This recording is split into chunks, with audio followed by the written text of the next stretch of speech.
एक नेता चुनाव जीतकर विधायक बनता है और जनता की सेवा करता है, लेकिन फिर अचानक उसकी सीट पर दोबारा चुनाव क्यों कराया जाता है? बिहार के बांकीपुर की कहानी भी कुछ इसी तरह की है। बांकीपुर के विधायक थे नितिन नवीन। जनता ने उन्हें चुनकर विधानसभा भेजा था, लेकिन कुछ समय बाद उनकी भूमिका बदल गई। वे राज्यसभा के सदस्य बन गए।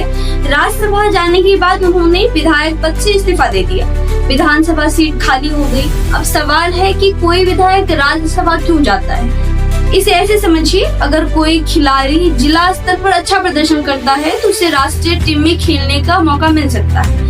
राजनीति में भी कुछ ऐसा ही होता है। विधायक अपने क्षेत्र और राज्य के प्रतिनिधित्व करता है, जबकि राज्यसभा सांसद राष्ट्रीय स्तर पर कानून बनाने और देश के जुड़े बड़े मुद्दों पर अपनी भूमिका निभाते हैं। जब नितिन नवीन राज्यसभा चले गए तो बांकीपुर की विधानसभा सीट खाली हो गई।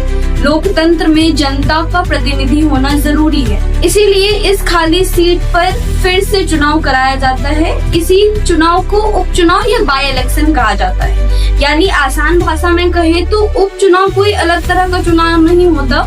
यह उस सीट को भरने के लिए कराया जाता है जो पहले से चुने गए जनप्रतिनिधि के इस्तीफे, निधन या किसी अन्य कारण से खाली हो गए हैं। ध्यान रहे, सामान्य चुनाव और उपचुनाव में भी अंतर होता है।